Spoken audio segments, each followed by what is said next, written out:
Good morning leaders, hari ini saya akan bahas tentang fear atau rasa takut. Tepatnya takut berlebih ya, jadi kalau takut aja oke. Tapi ini takut berlebih di dalam mengambil keputusan bisnis. Ini bisa aja untuk anak teman-teman yang masih memulai bisnis startup, takut memulai, ataupun yang udah senior pun juga masih diselimuti rasa takut, which is human, sangat manusiawi sekali. Takut ketika dalam kondisi ini baik banget ya, ketika saya menceritakan takut ini banyak yang merespon dalam kasus corona seperti ini. Banyak yang tanya kepada saya gimana cara kita mengontrol rasa takut yang berlebihan sehingga kita tidak lumpuh, alias bukan lumpuh secara fisik tapi lumpuh secara keputusan. Tidak mengambil keputusan, tidak mengambil sebuah tindakan yang tepat. Jadi malah lebih parah. Oke, so bagaimana kita bisa menghandle fear yang berlebihan? Mari kita mulai. So it's quite simple, tapi kita harus mau untuk melakukan. Ini tidak sulit ya, tapi kita harus mau untuk melakukan. Pertama sebelum saya masuk ke poinnya adalah fear atau rasa takut ini dimaksudkan, diciptakan oleh Yang Maha Kuasa untuk melindungi kita. Jadi kalau Anda punya rasa fear, jangan dimarahin, jangan dibenci, Anda mesti bersyukur. Pertama, bersyukur bahwa kita punya rasa takut. Itu adalah pondasi mindset yang benar. Ketika kita berpikir tentang fear, Anda mesti berpikir juga tentang bersyukur. Bersyukur bahwa kita masih ada khawatir. Karena kalau nggak ada rasa khawatir, kemungkinan Anda lebih cepat mati beneran secara fisik maupun secara bisnis. Oke, so mari kita mulai. Gimana kita takut di dalam bisnis, mengontrol takut berlebih dalam bisnis.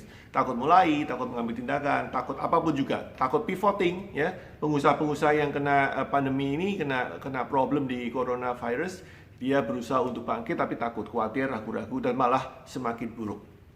Yang pertama, Anda perlu tahu bahwa ternyata, saya juga baru belajar beberapa waktu yang lalu, ternyata menurut pakar psikologi lah, katakanlah psikologis ya, pakar neuro, brain segala macam, itu mengatakan bahwa manusia ini didesain lebih mementingkan reaching out, yaitu berhubungan dengan manusia lain dibandingkan makan maupun shelter. Shelter itu berteduh ya, tempat untuk tidak kehujanan, tidak kepanasan ya. Jadi kalau kita ketikkan sandang pangan papan begitu ya, tapi ternyata ada yang lebih tinggi lagi dari tingkatan sandang pangan papan, yaitu namanya reaching out. Reaching out itu berarti bersosialisasi.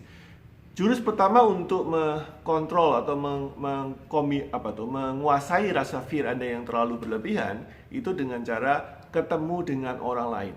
Ya, reaching out, berkomunikasi dengan orang lain, bersosialisasi dengan teman Anda, bertemu dengan kolega Anda. Ya, jadi jangan diam di rumah, jangan diam di tempat Anda, kemudian disimpan dalam hati. Jadi problem terbesar ketika saya lihat orang menghandle ketakutan ini adalah dengan tidak melakukan reaching out. Diam di rumah, diam di tempat itu sangat tidak baik. Anda bilang, udah yang penting orang lain nggak perlu tahu kalau saya takut.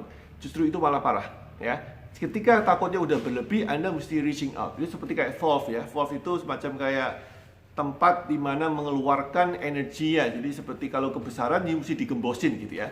Jadi fear Anda itu mesti digembosin, bahasa kasarnya seperti itu. Dengan cara apa? Reaching out. Ketemu dengan orang lain, ketemu dengan orang yang Anda respect dan Anda hargai.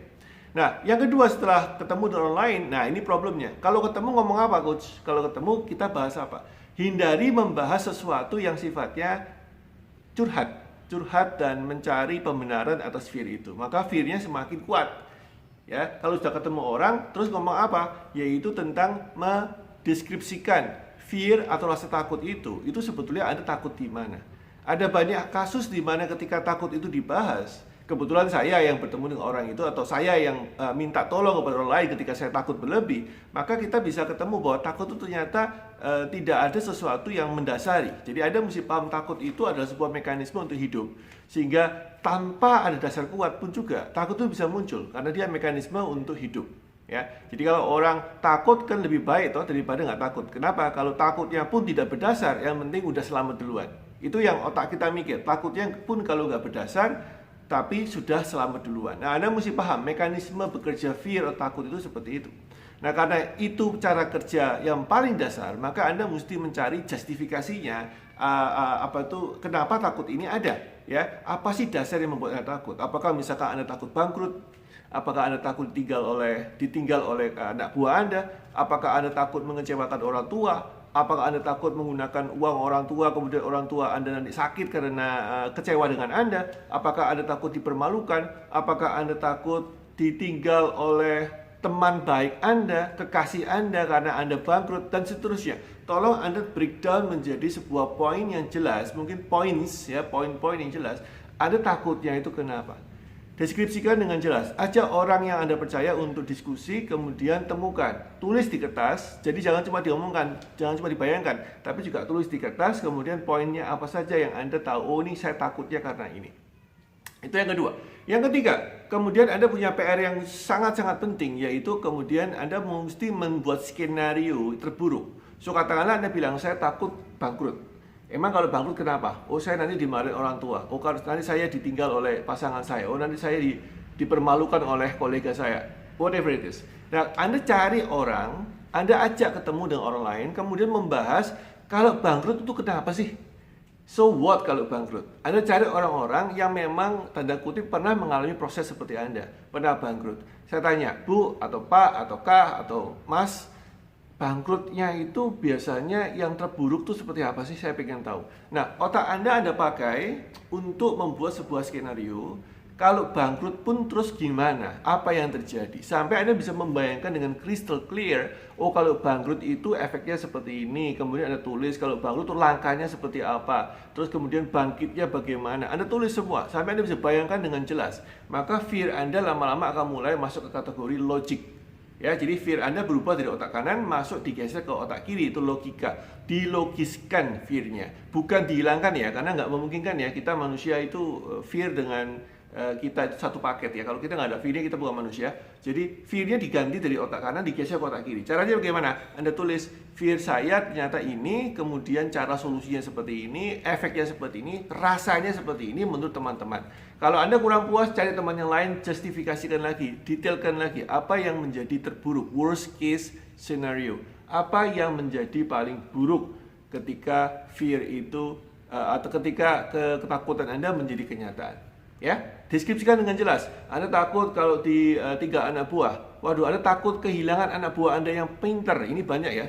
Fear yang berhubungan dengan saya nggak berani memecat orang. Kalau saya pecat orang, nanti anak buah saya itu yang pintar, tahu semua tentang apa yang saya lakukan, nanti buka usaha jadi saingan saya. Atau nanti dia pindah ke kompetitor jadi saingan saya. Atau nanti saya kesulitan mencari anak buah yang sekaliber dia. Itu fear-fear, ketakutan-ketakutan yang Anda perlu cari dasarnya. Ya, dan Anda perlu tanya, so what kalau anak buah kita jadi kompetitor, gimana sih? Ya, apa sih yang mesti kita lakukan? Temukan orang lain dan ajak diskusi tentang spesifik topik itu. Oke?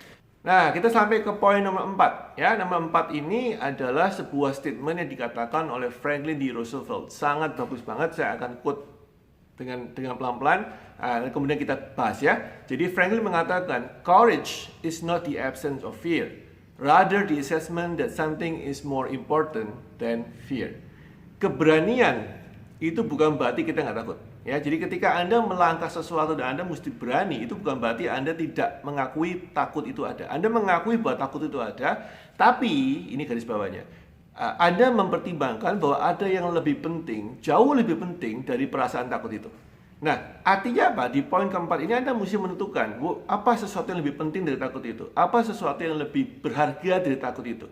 Nah, Anda katakan kalau Anda bilang Anda takut untuk melakukan sesuatu, so apa risikonya dengan tidak melakukan sesuatu? Oh, berarti Anda kehilangan apa? Anda kehilangan kesempatan. Anda diskusikan dengan orang lain juga, apa sih kesempatan hilang saya jika saya tidak melakukan ini?